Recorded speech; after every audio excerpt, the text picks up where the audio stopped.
AP CM Chandrababu Palnadu జిల్లా మాచర్లలో పర్యటించారు. స్వర్ణాంధ్ర స్వచ్ఛాంధ్ర కార్యక్రమంలో పాల్గొన్నారు.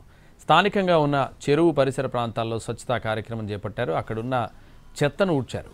ఆ తర్వాత కార్మికులతో మాట్లాడి వారి సమస్యలు అడిగి తెలుసుకున్నారు. అక్కడి నుంచి ప్రజావేదిక సభకు వెళ్లారు. అక్కడ ఏర్పాటు చేసిన స్టాళ్లను పరిశీలించారు. మార్గదర్శి బంగారు కుటుంబాల సభ్యులతో సమావేశమయ్యారు.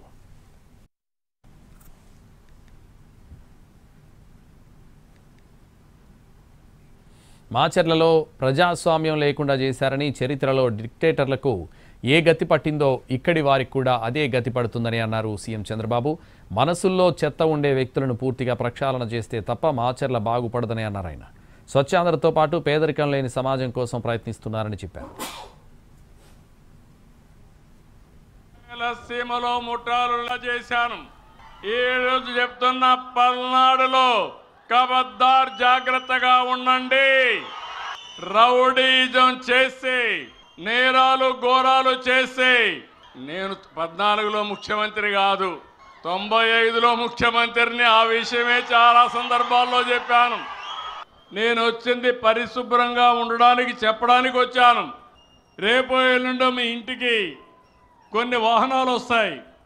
మీ చెత్తంతా ఇస్తే దానికి వస్తువులు మీకు తిరిగి ఇస్తామని చెప్పి కూడా నేను మీకు తెలియజేస్తున్నా.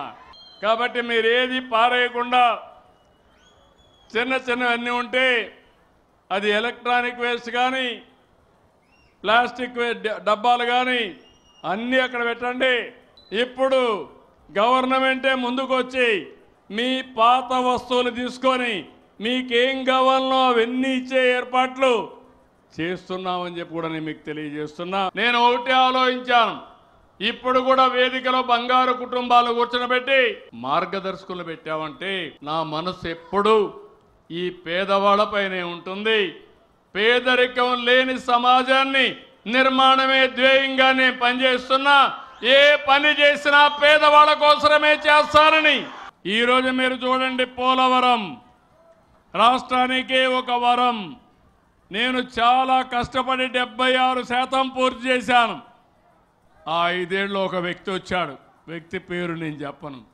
ప్రజావేదికతో విధ్వంసంతో ప్రారంభించి రాష్ట్రానికి వరమైనటువంటి పోలవరాన్ని కూడా విధ్వంసం చేసే పరిస్థితికి వచ్చాడు. డయాఫామ్ వాళ్ళు కొట్టుకోబోయే పరిస్థితి వచ్చింది. నేనుంటే 2020కి నీళ్లు ఇచ్చేవాళ్ళం. ఇప్పుడు మళ్ళీ నేను వచ్చిన తర్వాత మళ్ళా దాన్ని పూర్తి చేసి 2027కి జాతికి అంకితం చేసే బాధ్యత ఈ ప్రభుత్వం